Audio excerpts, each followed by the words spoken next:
In the shadow of World War II, an amazing person came along who broke stereotypes and did things that were not expected.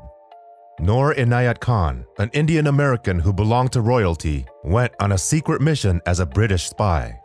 She left behind a legacy that shocked the world and changed people's ideas of who could be a real hero for good.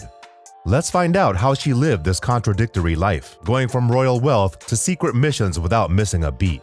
The lady you are seeing here is Noor Nisa Inayat Khan, who was born in Moscow on January 1, 1914, to Hazrat Inayat Khan and Aura Ray Baker, an American who had changed her name to Amina Sharada Begum after getting married. Khan's father, a musician and philosopher named Inayat Khan, was in Moscow at the time for a long stay with his group, the Royal Musicians of Hindustan, which had been asked to perform in Russia. Noor was a princess because her father was a relative of a ruler of the kingdom of Mysore in southwest India in the 18th century. Inayat Khan grew up in the West Indian city of Baroda, but he wanted to bring Sufism to the West. He met the woman he would marry while giving a talk in San Francisco. Sufism focuses on giving up worldly things, making the mind pure, and looking at God's nature in a mysterious way. But do you know that her early life was not a piece of cake even after being a princess? Noor Inayat Khan had to take care of her younger brothers when she was 13 years old and living in France. Her father died while on a pilgrimage in India, and her mother was too shattered to care for them. Khan became a writer after she finished school. In 1939, the book 20 Jataka Tales that she wrote came out. During World War I, Noor's family moved to Paris and then to London, where her 3 brothers were born. The family moved to Suhen, west of Paris, after moving back there in 1920. Nobody would have thought of Noor Inayat Khan as a British spy. But in 1943, she was just what the British military intelligence needed. Khan was 25 years old when the war broke out in 1939. Her name was recently in the news in Britain because she was being considered as a new face for the 50-pound note. She and her family went to England to help with the war effort. In 1940, she joined the Women's Auxiliary Air Force and studied to be a radio operator.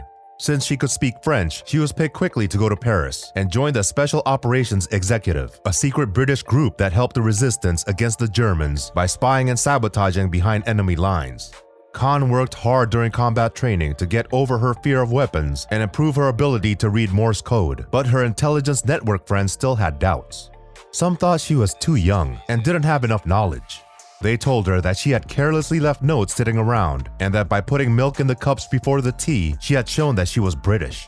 They also asked if she was the right person for the job because she was raised in Sufism, which is a mystical style of Islam. All of the other British spies in Khan's network were caught within 10 days of her arrival. The SOE wanted her to go back to Britain, but she said she would try to put the network back together on her own. She did the work of 6 radio workers in the end. Khan never got home after the war. In October 1943, she was about to go to England when she was taken by the Gestapo. She tried to run away, but she was caught.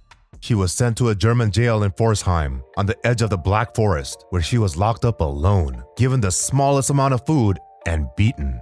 She was sent to the Dachau concentration camp on September 12, 1944, and abused there. The next day, she and 3 other SOE women were all killed at the age of 30. In a quiet area of London's Gordon Square, where Khan used to live, there is a statue of her. It is written with the last words she is said to have said before being killed at Dachau: Liberté. Apart from this, Britain gave her the George Cross, and France gave her the Croix de Guerre with a gold star for her bravery and service. What do you think? Do you believe it would have been better for her to remain a princess instead of embarking on her courageous journey as a spy?